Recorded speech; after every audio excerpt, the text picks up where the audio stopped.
Salam sejahtera Malaysia, Denyut Nadi Suara Rakyat bergema di channel ini. Tuan-tuan dan puan yang dihormati sekalian, sudah kita tahu keputusan muktamad, keputusan rasmi di PRK Air Kuning di mana PAS kalah teruk di dalam keputusan yang telah menunjukkan bahawa memang politik tunggang menunggang ditolak oleh orang Perak di Air Kuning, ya. Politik yang penuh dengan hasutan, penuh dengan penuh dengan yang tidak baik-baik lah, ditolak, tidak diterima. Dan kita dapati ini adalah bukti bahawa rakyat boleh menerima keadaan di mana UMNO bersama-sama dengan Pakatan Harapan. What is the problem? Yang kita tahu negara Malaysia sekarang dalam keadaan yang sangat makmur, sangat dalam jalan yang benar, yang betul, yang tepat untuk menjadi makmur. Jadi ini buktinya bahawa kerajaan telah berjaya mentadbir negara ini. Berkenaan dengan PRK Air Kuning, seperti biasalah, ramailah yang nak tengok konon kalau lawan balik, tengoklah. Cubalah lawan balik, batalkan dan lawan balik. Apa benda batal-batal lagi? Kalau sudah kalah, kalahlah. Ya, kalau sudah kalah, kalahlah. Tak ada rasuah, tak ada apa-apa, insiden yang buruk, tak ada perlanggaran yang ditemui semasa pilihan raya, dan ini menang dengan baik, bertanding dengan baik. Walaupun adalah yang mendakwa bahawa ada calon yang menipu, calon yang tidak melakukan kejujuran yang benar. Adalah isu-isu begitu, tapi pilihan raya ini tetap dijalankan berlandaskan berlunas Undang-Undang Negara Malaysia. Dan kerana itu, keputusan rasmi menyatakan bahawa menang. Sudah menang-menanglah. Apa mau ulang lagi? Okay. Dan saya yakin, tuan-tuan dan puan-puan, kalau ulang tayang sekali lagi pun memang menang juga. Lepas ni mau tunggang apa lagi pula? Isu tentang khinzir, sampai ada orang masuk sungai cari tai khinzir, sampailah ada orang sungguh-sungguh datang ke negeri orang untuk mendedahkan ada khinzir lah, apalah. Yang orang Perak tenang je, orang Air Kuning tenang je, tak ada pun bising-bising ke apakah, semua okey je. Lagipun perniagaan itu perniagaan yang benar, yang betul, ada lesen, dibenarkan dan membayar cukai. Mereka tidak ada salah apa-apa, semua dilakukan, semua dilaksanakan, perniagaan itu dilaksanakan dengan betul. Jadi itu hanyalah retorik politik saja, yang akhirnya saya fikir antara sebab kenapa kekalahan, kerana mereka hanya memainkan retorik seperti ini yang tidak ada pun manfaat untuk orang di Air Kuning. Manfaatnya hanya untuk menang pilihan raya ajalah. Lepas tu nak buat apa? Kalau dihentikan perniagaan yang sah itu, apa pula yang terjadi pada ekonomi di sana? Itu sudah lama, berdekat-dekat, berpuluh-puluh tahun dah di sana. Sebelum pilihan raya lagi sudah di sana. Ketika orang-orang PAS masih berkuasa di Perak, sudah ada perniagaan itu. Tapi apa yang diorang buat? Apa Rasman Zakaria buat pada waktu itu sebagai exco? Tak ada. Tapi tiba-tiba pilihan raya, semua bersemangat sampai terjun, sampai masuk dalam air untuk cari benda yang pelik tu. Tak payahlah buat begitu. Lebih baik buatlah kempen yang dapat memberikan manfaat kepada rakyat. Apa manfaatnya dengan hanya menunjukkan bahawa ada tai khinzir di sana? Itu apa manfaat, saya pun tidak tahulah. Okey, jadi tidak ada pembatalan, menang sudah tetap menang. Kesimpulannya sudah menang, 100% menang, tiada apa-apa masalah. Jadi tidak ada pembatalan, ya tuan-tuan dan puan-puan. Malah kalau ada pembatalan sekalipun, kalau ulang tayang sekalipun, kalah lebih teruk lagi agaknya. Karena sudah tidak ada lah yang boleh ditunggang di sana. Takkan tunggang kinzir lagi kot. Oke, so apa pendapat Anda? Pendapat saya, menang tetap menang, sudah menang, menanglah. Cuba lagi lah no, ke tempat yang lain. Cuba lagi tempat yang lain. Kita tunggu nanti no. Oke, bye. Salam sejahtera. Lebih baik bersatu dan pas, berpisah sajalah.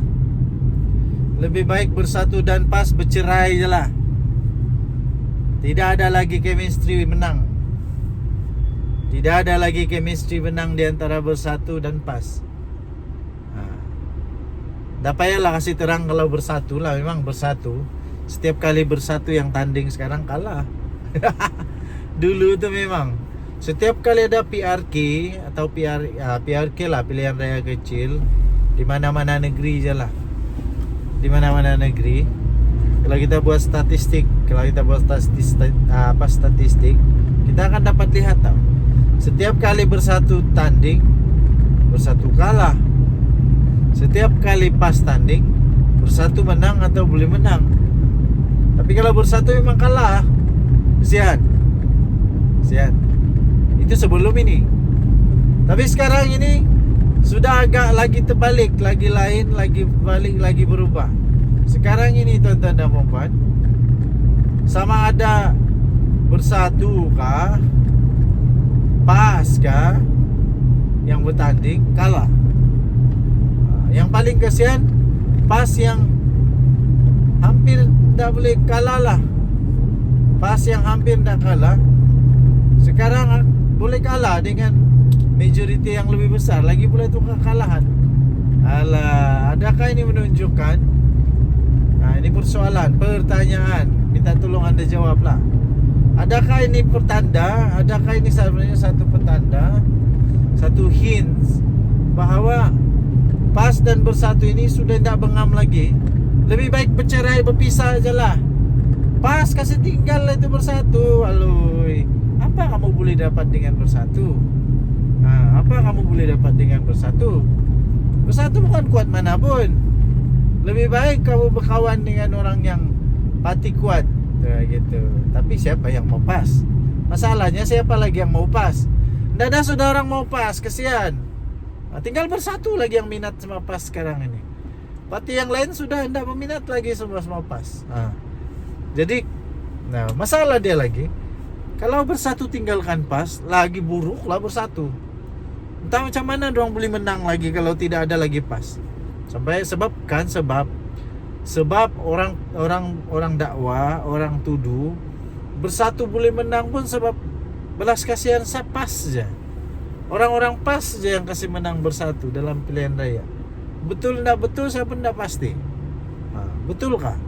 Betulkah hanya kerana orang-orang pas bersatu boleh menang? Ataupun sebenarnya pas boleh menang pun atas dasar ihsan daripada bersatu?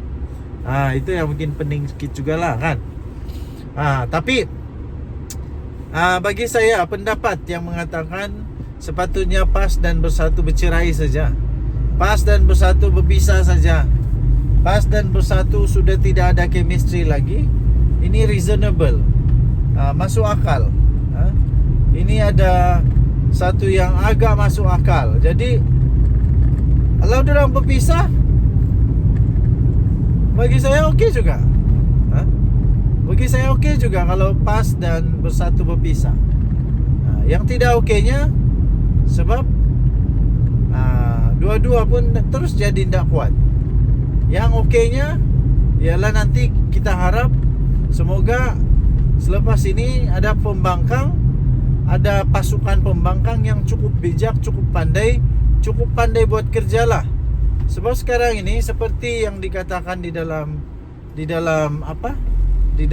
itu podcast keluar sekejap, dia kata antara kekuatan Datuk Seri Anwar Ibrahim sekarang, kekuatan kerajaan sekarang antaranya ialah kerana adanya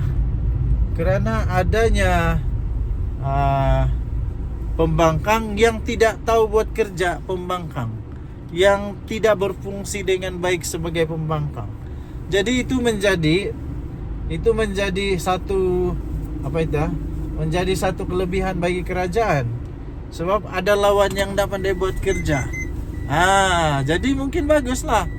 Mungkin bagus kalau pas dengan bersatu nih, pas dengan bersatu bercerai, lepas tu bentuk satu lagi pakatan pembangkang yang lebih hebat. Supaya pembangkang yang lebih hebat ini boleh buat kerja sebagai pembangkang yang bagus. Baru ada kemajuan kepada negara kan. Kalau tidak macam mana mau berkembang negara kita? Balik-balik semua benda yang mau dibangkang ditunggang saja. Bukan betul pun jadi isu negara. Oke. Kita susah sampai airport. Saya mau jalan dulu. Saya mau pergi Korea. Mau pergi Korea bersama anak saya ni. Kami mau pergi Korea. Ding ding. Kami mau pergi Korea. Okey, kami mau pergi Korea. Tu airport, sampai sudah airport pun. Nah, airport. Okey. Bye.